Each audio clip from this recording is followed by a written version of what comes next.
Oh man, I love YouTube. It's so great. You can waste so much time on this. Videos of kittens playing with mittens. Oh man, I'm going to share this with everybody. Put down the YouTube. Oh. I got another report from C180. Oh. They just keep giving. Oh no, you got to be kidding. They got a 12-week challenge and they're just giving. Oh, son of a... Oh, we're done. We're done. Has it started yet? Yes, boss, it has started. Are you kidding me? Why wasn't I notified about this? I could have sent like a hailstorm or something like that. Hashtag hell problems. Oh, yeah, you're right. Hashtag hell problem. I mean, it's already started. We're done. I mean, because if there's one thing that I don't know a lot. There's one thing that I know. It's the big guy upstairs. He always answers his challenge. I don't think so. You sure? No. The guy does what he says. Okay? You got a point. That's why it's so hard for us. You know? Oh, gosh. This is bad. This is real. You know how bad this is? It's you know bad, how much, boss. You know how much I hate this? When people give, and then the big guy upstairs blesses them with, family time. Yuck. Who wants that? A great relationship or marriage. Oh, gosh. Gag me with a spoon. And then, of course, monetarily, he's usually going to bless them some kind of monetary thing if they take this challenge. You know what they're going to do with that stuff? They're just going to invest it into the stinking kingdom. The kingdom of God. You know what that does? It makes it more uncomfortable for us. Yeah. I got to work now. I can't play Candy Crush and YouTube. I got to go think of some weird things to distract these people. Oh, this is bad. This is bad. Maybe if we give them ice cream. That's a great idea. Let's go get some ice cream. Let's go. Well, it sounds like Satan's a little bit of a redneck. Does anyone else pick up on that? Got a little southern drawl going on. Oh, well, this is fun.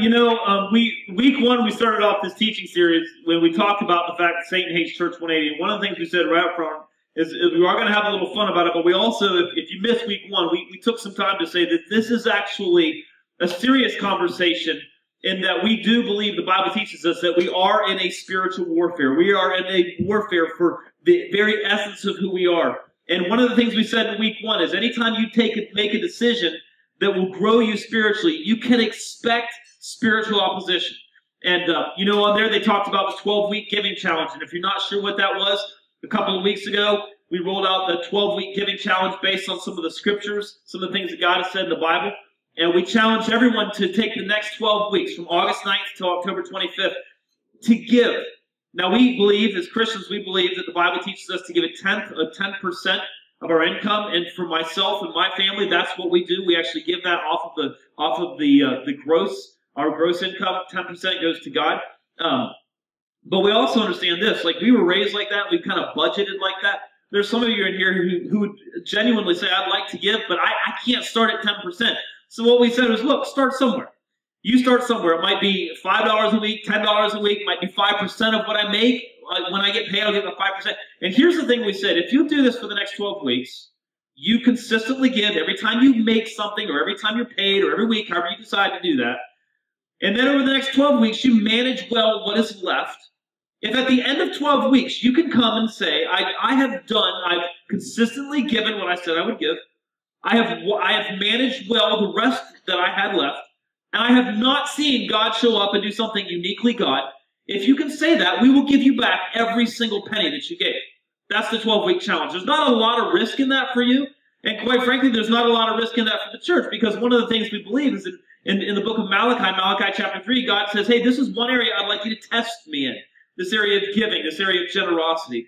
And so one of the reasons we believe that our church is unique, and one of the things we're doing well is this thing of generosity. And we're going to talk a little bit about that today.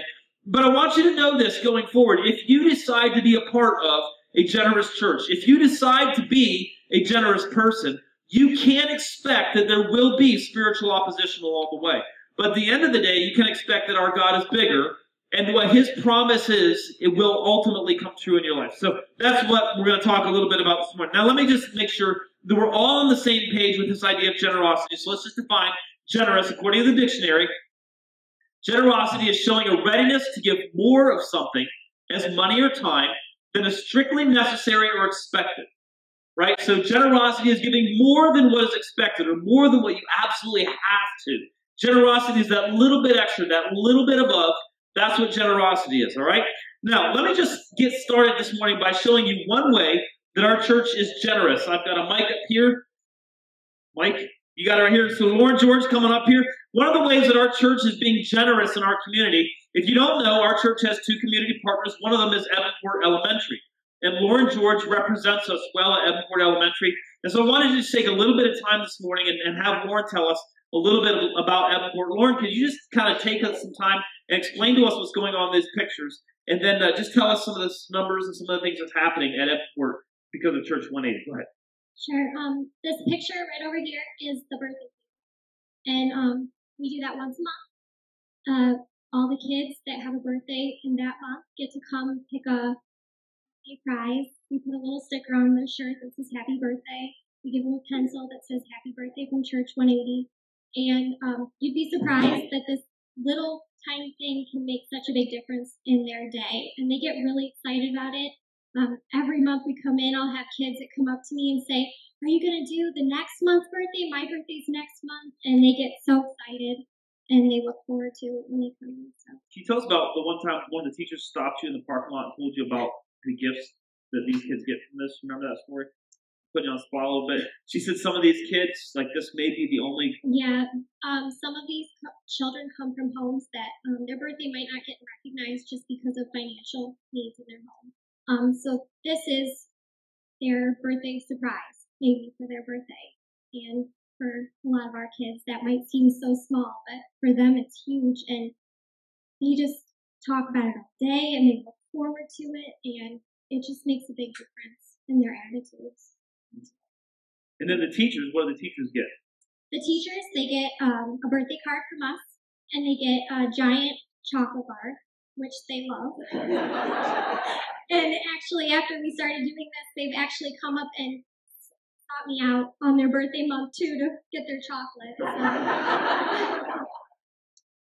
So it's cool. So do you remember how many students and faculty and staff our church has been able to touch over the course of the last year? There's 780 students that we personally said happy birthday to and came to our treasure box. And there are 60 staff members. We don't just do teachers, we do the staff of the school. So they were all personally. Yeah. So like every month there is at least 100 people being impacted by this church, right? And you know that and here's what happens. Here's what we found is a lot of times like people who don't go to church, they'll be disconnected from church, but when their life begins, when a crisis hits, it's amazing that people will begin to seek out God. And what we're finding is that through generosity, we're often able to be that turning point, right? Yeah, and Satan hates that, by the way. Parents have sent emails and said, I've heard your church is helping out our school. We really appreciate it. And see how awesome that is. We can work in the public school. Awesome. And so the middle picture. That's the food pantry. And it's actually a kind of a closet in between 3 different rooms. But we have been able to feed 25 different families over different times. And actually the picture on the end of this lady and her 3 kids, this is actually a woman that has taken in 5 little ones that are not hers. And there was teachers in the school that had noticed these children were struggling, and they had normally been struggling in their class, and they called them in and said, you know, what's going on? Can we help you out with something? Is something going on at home? And they said they were hungry. And the teachers were able to go in and they take like Walmart bags we put in there and shop out of the food pantry and go in that day and fill up this lady's cupboard for her 5 kids. And she said it was okay to share this picture. And the teachers actually took that, and Rhonda, the principal, they were at her home filling up her cupboard and her fridge. And she was so thankful. And we believe that things. Even over the course of the summer, we've been able to do that. Yep, they have actually, the pantry was empty over the summer, and they had gone in, and teachers volunteered to go in, take any of the families that they know would be struggling. That's awesome. And let me just a few weeks ago, then our church was recognized. Do you want to talk a little bit about that? Community partner. Yeah, our church was recognized. There was anyone that volunteers in the Rockville School District. Every school district gets to pick 2 or 3 volunteers that have really impacted the school throughout the year, and they chose us from every and gave us an award. And it was just awesome to see that we're a church and we're in a public place, and people are seeing God work, and to be recognized for that. It was truly awesome, and just to be able to see all the people in the community that are taking their time and their energy and their money, and they're putting it into our kids and our communities. It's very cool. And so our church, we actually have a line item in our church that helps to go towards that. So when you give, it goes towards that. In addition, we have a Zumba class here on Monday night for ladies, and it's $5 every Monday night, and all of that money actually goes towards stocking the pantry as well. So it's a really cool thing. And I just want to publicly acknowledge Lauren, George, she has been you've been a great leader there. You've represented our church extraordinarily well. And we're very, very grateful for the work you've done. And thank you for representing us well at Church 180. Isn't that cool?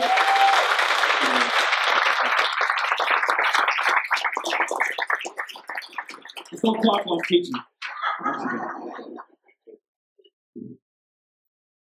So that's one way that our church is being generous in our community. And let me just tell you that, that is not, that's not, like, our enemy would prefer that we be innocuous, would just be quiet, subtle, and gentle, but we don't believe that's what the church is all about. The church is supposed to be engaging and helping people who don't have, and we're going to talk a little bit about that in just a minute. But, so our enemy, Satan, can't stand it when we're a generous church, because generous people make things better. I love that there's a single mom who took in 5 kids that were not her own, right? And I'm confident of this. There are lots of times that single mom prayed, God, could you please help? I need some help. And then a church shows up and helps. I mean, I think that's the way it's supposed to be. The church is supposed to be helping those who are in need. Generous people feed people.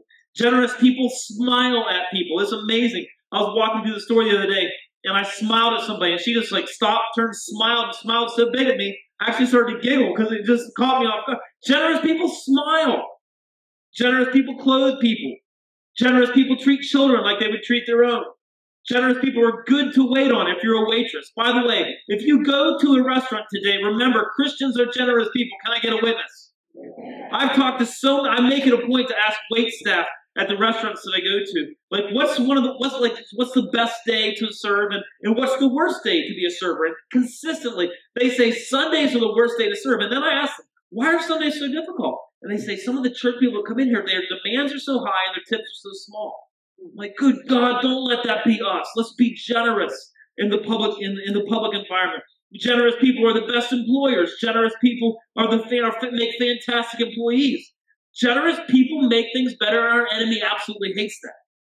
Now, many of you have signed up for the 12-week giving challenge, and I can't wait to hear your stories. I hope you'll share your stories with me. In the last couple of weeks, we've shared stories of people who said, I'm going to take a 12-week giving challenge. And within days of making that commitment, one person got a raise, another person got an unexpected bonus. But what I want you to know, and I wanted to tell you the story today, is not God will show up in your life, but it won't always be a money thing, okay? So when we make generosity a part of our life, God does show up. And one of the stories I heard this week was there's a family who's been praying for some friends of theirs for a while. It had to do with a matter of infertility. This other couple could not get pregnant. And this family was really praying that their friends would be able to conceive and have a child. And they made the commitment to the 12-week giving challenge. And guess what? They got a phone call this week. Is that not crazy? Their friend called them and said, you're not going to believe this. Like, we've been praying together about this thing, and we just got a test back, and it said positive. That's what happens. I'm just telling you, when generous people create space in their life, God begins to work in that space. And I want to tell you something. Our enemy can't stand that. Now, I will tell you this as well. I'm confident that there's lots of people who are missing opportunities for happiness. There's lots of people in our culture. There are lots of people, maybe even that you work with, that you live with, who are missing opportunities for happiness because they're not generous. Everything they get, they hold on to. They live in fear. They live with everything close to the vest. They live stingy. They give the smallest amounts. They don't budget for generosity. And this week, I ran across a quote from a man named Jim Rohn. I don't know if you know Jim Rohn. Have you ever heard of Jim Rohn? He was some of you have been. He was a very successful businessman, and he actually began to talk a lot about developing yourself, personal development. He actually went on to mentor Victor Hansen and Jack Canfield, the guys who wrote all this chicken soup chicken. You know what I'm talking about? Those guys. He also mentored Tony Robbins. I mean, a lot of people were talking about personal development. And so it's interesting that he was kind of like the guy behind the scenes in their life, right? And anyways, I saw this quote from him this week, and I think he's spot on with what he said. He said, only by giving are you able to receive more than you already have. I mean, think about it. We talk about this a lot. I always like to say, like if only when you create space can God put stuff in that space. Most of our lives are so full, there's no room for God to do anything. And God's thing is this: look, if you'll be generous, if you'll give some, if you'll create some space in that space, I'll actually do some stuff in your life. And I love the fact that Jim Rohn and a lot of people who've experienced success is defined by terms that we may not even define success by. They may define success by popularity or by money or whatever, but a lot of these people have found that even at that level of success, generosity is an absolute must in their life. Now, I love the fact that generosity is an experience that people have, and it's not necessarily exclusively true for even Christians. Like generous people who are generous, they get something back. Like I think maybe I've told you a story once, but it bears telling again. I remember when I was, I think I was 18, and I moved out. I moved about 6 hours away from my house, and my life consisted of Taco Bell, marijuana, and concrete, because I worked concrete for a living at that point. And I remember one day I was coming home from work, and I was so stoned.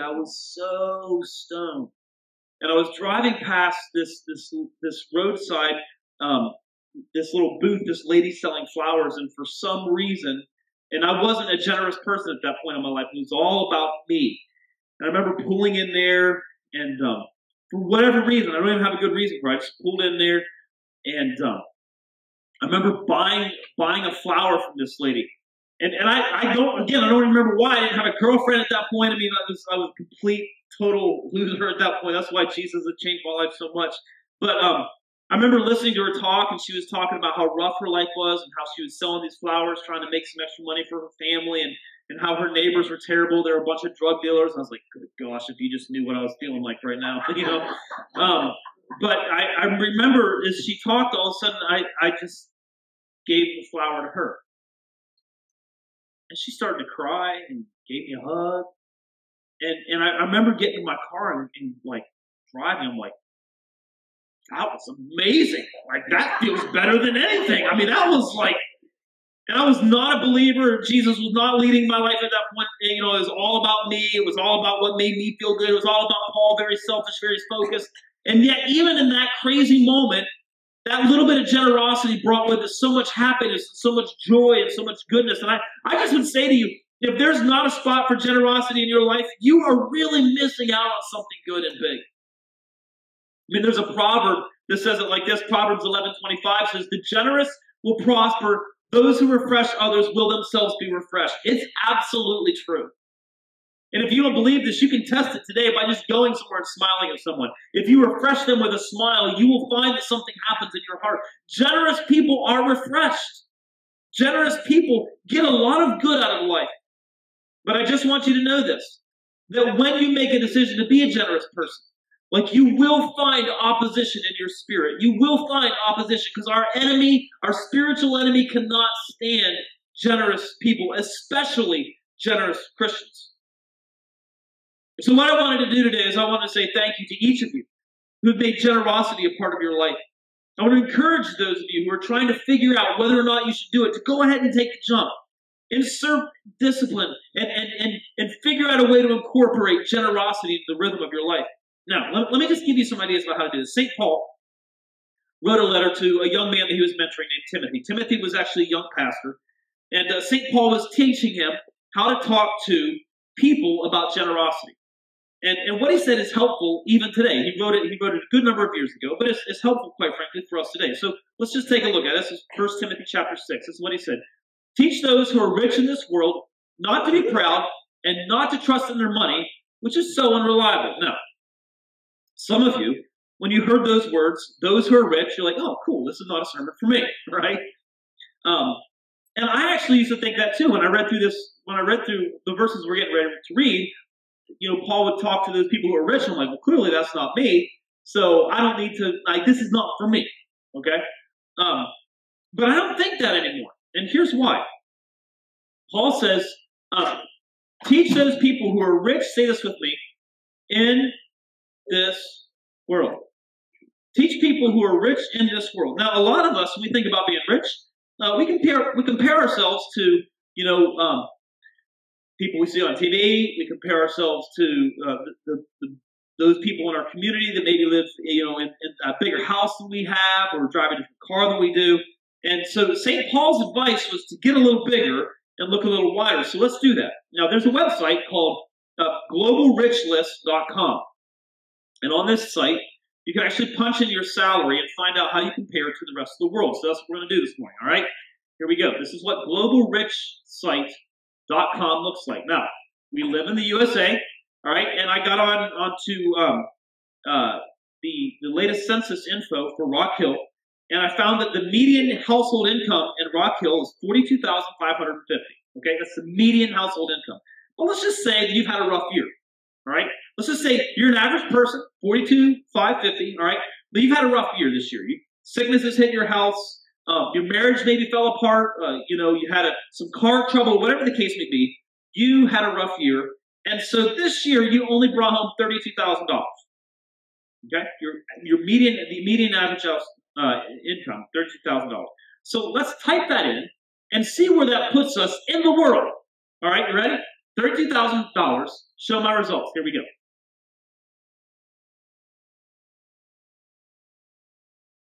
If you made $32,000 this year, you're in the top 1% of the richest people in the world. You're actually, if you made $32,000 this year, you are the 61,909,966th richest person in the world. Congratulations! I mean, that's amazing. Good for you. Go eat at Moe's today. I mean, you can afford it. But look what else happens. Let's scroll down there a little bit. In 1 hour, you make $16.67. Meanwhile, the average laborer in Zimbabwe makes just 53 cents in the same time. Rich in this world. Let's scroll down and see what else happens. You earn $32,000 1 year. It would take the average laborer in Ghana 200 years to make the same amount. You are rich in this world.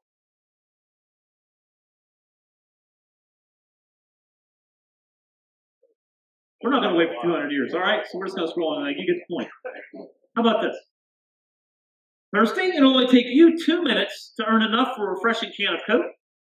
If the average laborer in Indonesia wants one, they'll have to work around 2 hours for it. You're rich in this world. How about this? Next one.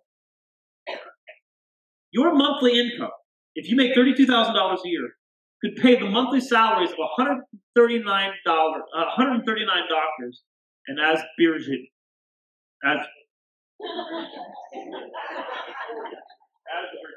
Thank you. I actually looked that up. That's a place in the Middle East there, around the border of Iran. Crazy. The point is, when I look at that, I realize I'm rich. in fact, I wanted to show you, I was doing some reading on this whole thing, and there was an article in Forbes magazine written by a man named Tim Worstall. I want to show you what he said. We'll switch over here. He said the typical person in the bottom 5% of the American income distribution is still richer than 68% of the world's inhabitants. In other words, if you're in the poorest 5% in America, you are still richer than 68% of the world. Paul said, listen, I want to talk to those people who are rich in this world. That's us. That really is us. And then there was an article in the New York Times. Catherine Ramble was writing a review of a book which was published in 2011 called The Haves and the Have-Nots. And it looked at and discussed poverty around the globe. And in this article, she pointed to Americans, some of whom make as much as $67 or as little as $6,700. And that information actually comes from taxcenter.org, taxpolicycenter.org. Americans that make as much or as little as $6,700 a year. That may be extremely poor by American standards, but that amounts to a relatively good standard of living in India, where about a quarter of the population lives on $1 a day. $1 a day. Your kids get a bigger allowance than that. We are the rich in this world. And when I hear these numbers and I see these stats, and then I look at my phone. Now, if you've seen my phone, it's crap. It's been dropped, it's shattered, it's junk. But I can still send emails. I can still scam the web. I can still make phone calls. I can still take pictures. I look at my car. I look at my house. I was having a conversation with my daughters earlier this year, and we were talking about, like, we were talking a lot about money, and I just told them, I said, we're rich. And then I started thinking about this. Like, we give our grass clean water. You realize there are countries in which people live and they don't have clean water accessible to them. I give my grass clean water. I have a house for my car. And I don't park my car in it because I have too much junk in the house. We're rich when you think about it. I mean, even the poorest among us oftentimes have a phone. There are very few people who don't have a car in our country. Most people have at least something to eat. And then I realized when Paul says, those who are rich in the world, it's me. It's us. Like, we are the rich in the world. But look what he said. He said, look, teach those who are rich in this world not to be proud and not to trust in their money, which is so unreliable. So look, like, we are the rich in this world. We really are. When you compare what we have to the rest of the world, we are rich. And yet this is not a point of pride. Paul said, look, this is for Christians, right? Don't be proud about this. And certainly don't trust in money. Now, this week I was talking with a mentor of mine. And if you haven't been here the last couple of weeks, we've rolled out some of the things we believe that God is calling our church to do over the next couple of years. One of them is to relocate. So I'm talking with a lot of mentors, and I'm talking about the building process. What does that look like? Do we renovate? Do we buy land? Do we build? What does that look like for us? And we're getting all kinds of good information and feedback. And I was talking with a mentor of mine, and he was a pastor who in the last few years led his church through a significant building project. And this was before the recession. And during that time, as they were raising funds to make that building or build that project, they had several people who made six-figure pledges. They said, hey, here's what I'll do. I'll pledge 6 figures to this project. All right, so let's build this building. And then the recession hit. And those people lost everything. My friend he was telling me, he said, it's terrible as their pastor to watch them go from having everything. They were big players in this project. They were significant names in this project. And they went from being significant people in the project that was going to help the church to actually needing the help of the church. They lost their business. They lost their home. They lost everything. And it really does highlight what Paul wrote. Don't be proud and don't place your trust in money, because that's unreliable. Some of you might actually be able to speak to the unreliability of money if you were able to survive the recession, right? Some of you might actually be able to speak to that. These days, I'm actually, as I talk with my children, I'm talking with them about the fact that it's not what's in your bank account. It's not what's in your IRA. It's not what's in your portfolio that makes you a great person. It's what's in your heart. See, a great person can lose it all but build it up again, right? There's a favorite verse of mine in Proverbs that says, though the righteous fall 7 times, they rise again. But the wicked stumble when calamity strikes. They can't recover. We just believe that if a man or a woman has a great heart, has strength on the inside, they'll recover from this stuff. And that's what Paul said. Look, don't put your trust in this money. Though you are the rich of the world, don't put your trust in that. Look what he said. He said, I want you to do this. I want you to teach these people, look, to put their trust in God, who richly gives us all we need for our enjoyment. We are the rich of the world. Paul was speaking, and it applies specifically to us. We're the rich of the world. He said, don't trust in your money, right? Don't be proud about it, but trust in God. And then he said something that's kind of cool. He gives us all we need for our enjoyment. I want you to hang on to those words for just a minute. First of all, take just a second. You're in a pretty good place compared to the rest of the world. Can I get a witness? I mean, look, there are things that you want that you may not have right now. But I would just encourage you, and I'm going to at the end of the sermon today, to just stop and go home and look around at the things that you do have. Compared to the rest of the world, compared to 68% of the world, if you're in the bottom 5%, you're still doing better than 68% of the world. You're in a pretty good place. Enjoy that. The second thing I would just point out to you is that the things, the money that you have, it is in part for you to enjoy. I mean, there's this idea going around that money's bad, and I just want to say, like, this verse teaches Christians something. What you have is a gift to you from God. It's partly for your enjoyment. It's okay to enjoy the fruit of your labor. I love what Dave Ramsey teaches. He says, when you have more money, you can play bigger and you can give bigger. It's okay. He probably gets that from Paul, who says the rich in this world should enjoy that money. But then look what Paul says. He said, look, here's what I want you to do. Tell them to use their money to do good. They should be rich in good works and generous to those in need, always being ready to share with others.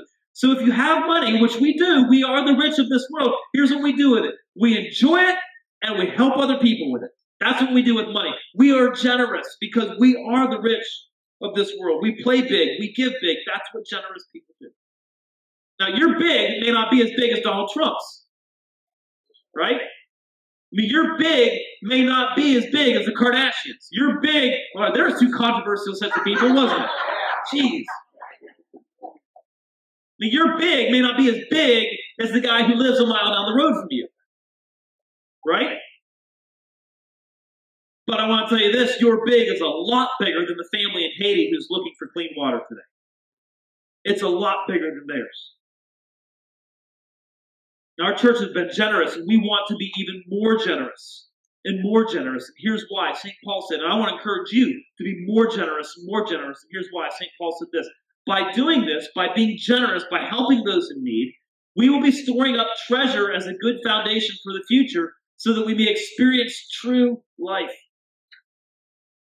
Helping those in need, being generous today is an investment in the future that actually leads to a higher quality of life. There's really nothing better than helping someone and seeing the impact of your generosity. That's a beautiful gift. Now, a couple of weeks ago, we had the opportunity to be generous as a church with Pilgrim's Inn. If you don't know, our church partners with Evanport Elementary and Pilgrim's Inn. And Pilgrim's Inn is a place where women and children who have fallen on hard times can actually get their feet back under them and get some help and just get a fresh start. That's what Pilgrim's Inn is about. We showed you 18 kiddos who were getting ready to go back to school a couple of weeks ago. And these kids weren't going to go back to school with the supplies that your kids and my kids have. They weren't going to go back to school with a new set of shoes and a new set of pants and new shirts, backpacks. So we asked you to help, and you did. Here's a picture of 3 of those 18 kids. Look at this. Isn't that awesome? It's just 3 of the 18. I can't fit all 18 on there, right? And not all 18 parents wanted to share their kids, and I understand that's fine. But this 3 of the 18. Now, what I wanted to do, I was talking just a couple of weeks ago with a lady named Corey Mallins. Corey is our ambassador, Pilgrim's Inn. And Corey knows a thing or two about what goes on at Pilgrim's Inn. And she was telling me her story. And I said, Corey, will you tell our church we need to hear this story? And she said, yes. And so, Corey, tell us a little bear bit. with me because I get emotional about this. But this is the third year we've done this. And every year when I get the pictures of the children from the inn, I get choked up. And my daughter said something to me this year. She said, Mom, every year, why are you crying? And I said, because that was you. That was your brother. Because you see, 20 years ago this summer, I was homeless with my children living at Pilgrim's Inn. And so I can attest to what the kindness and generosity of people like you does. My children, I'm now self-sufficient, of course. I shouldn't say of course, but my two children, my oldest, he got his master's in engineering last year. My daughter just graduated her master's in speech pathology. And I say that not to say how great are my kids, but how great is my God. Look what he did for me and my children. I mean, seriously. So when I look at those children's faces, I wonder, do people look at my children and see that potential in them? And so you, by investing your time, lovingly and willingly, it does make a difference because that's what got me through. First and foremost, God. But he put those people in my life that reached out and said, you have value. I could see that you're going to make it and we're going to help you. So I just want to thank you for the time that you invested in these children. And it will bear fruit. It will. And Corey, I love that you share this. And it's so cool to me is, I mean, you now own a small business. You do, and you're busy. Like, you can't hardly take in anymore, can you? Yeah. Right. I'm full, so don't ask. Right. No more time. And it's amazing to watch Corey. And I actually met you at, can I tell? At the gym. I do some personal training at the gym. Corey said, I want to come and get stronger. She's getting stronger, better and better. It's just awesome to watch Corey evolve in person. And it's so cool to me that one day somebody said, I'm going to help. I'm going to be a little bit generous. And they invested in this lady and her kids. And now look. Yeah, that's what makes it amazing. Difference. Because when you're in that situation, you feel so isolated and abandoned and lonely. And for somebody to step forward and just give you a kind word, a phone call, something that says, I care, I recognize you, you are a human being, you have value. That's what gives you the courage to move forward and do the things that you need to do for yourself and your children. So awesome. You're a great mom, Corey. Let's help her. She's amazing at her. Thank you.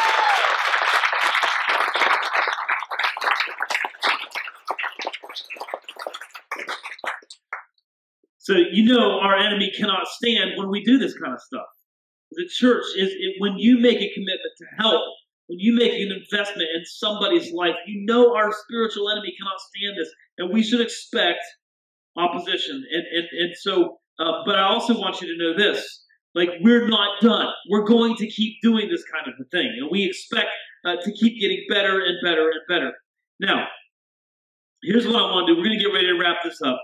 But I want to challenge you to do three things today. We've heard some stories about how our church in particular is being generous in our community, and we're only able to be generous because you're generous. The church can only be generous if you're generous, all right? And so we've talked a little bit, we've heard a little bit about how our church is being generous. We've got some counsel from St. Paul about how to deal with the income that we have. We are the rich ones in the world, how we deal with that. Now, what I want to do is just challenge you quickly to do three things. Our team is going to come up. We're going to end up with a song of worship to God, the one who makes us strong in this world. But here's the three things I want to do to challenge you to do today as we wrap up this talk about generosity. Number one, I would encourage you to pray for those who have less than you. There are millions and millions of people in this world who have less than you. And I promise you, when you start thinking about them, and when you start praying for them, all of a sudden, the fact that you don't have the latest iPhone won't be such a big deal. I promise you, as you begin to think about and pray for and take those people in your mind, take them to God who have less than you, it will absolutely change your priorities. It will absolutely change your attitude. It will absolutely change your perspective. Even if you're in the bottom 5% of the poorest people in America, you're richer than 68% of the rest of the world. You are the rich of this world. Paul said, don't be proud about that. And so I would just say, in your humility, pray for those around the world who have less than you. Maybe you want to pick a specific county, even in our own state. Maybe you want to pick a specific country. Maybe you know a particular family that you want to pray for. But I would encourage you, as the rich of this world, to be generous with your time and to pray for someone or to pray for a group of people who have less than you. The second thing I would encourage you to do is to enjoy what you have. To just enjoy what you have. I mean, listen, I probably like you walk through this world wanting more. Man, if I had a different phone, or if I had a different pair of shoes, or if I had a different TV, or if I had a different set of tires on my truck, or if I had a different whatever. Just stop just for today. I mean, literally just for today. What would happen if we didn't wish for something we don't have, but we took a moment to enjoy what we do have? When you sit down in that chair, enjoy the chair, because you realize there's some people who don't have that kind of a chair. When you walk into your house and there's air conditioning, would you just take a minute and just enjoy the air conditioning? Because there are people who don't have the air conditioning. Enjoy. God has given you the things that you have, Paul said, for your enjoyment. So take a moment today. Give honor to God by enjoying all of the good things that He's given to you. And then the third thing I would encourage you today is a plan for generosity. Like somehow in your life, find space for generosity. You might want to do that through the church. That's part of the 12-week giving challenge.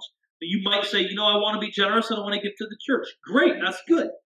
You might say, I don't want to give to, religious organizations. Okay, well, do something like give to Pilgrim's Inn. Find some kind of an organization that you can give to and make people's lives better. It might even be as simple as tipping a little better, representing Jesus at the restaurant a little better. Can I get a witness? Yeah. Or a smile. Like, let's just do it right now. You ready? 1, 2, 3. A little warm up. You can volunteer. Generous. Giving a little more than is absolutely necessary. Giving a little more than is expected. Giving a little more.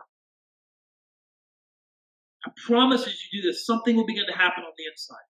Satan's going to hate it. He might even fight against that.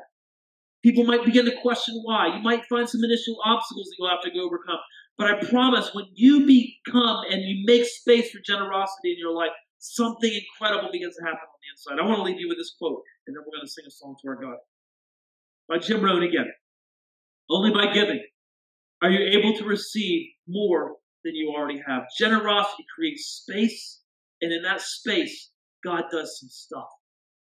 Now, Father, this morning, thank you for the opportunity to be a part of a group of people that is generous, touching children's lives, helping to feed families, Lord, who may not otherwise be able to eat, sending kids back to school with new clothes, just like the rest of our kids, helping people in our community, Lord, putting smiles on their faces. Thank you for the opportunity to be a part of a group of people that does this.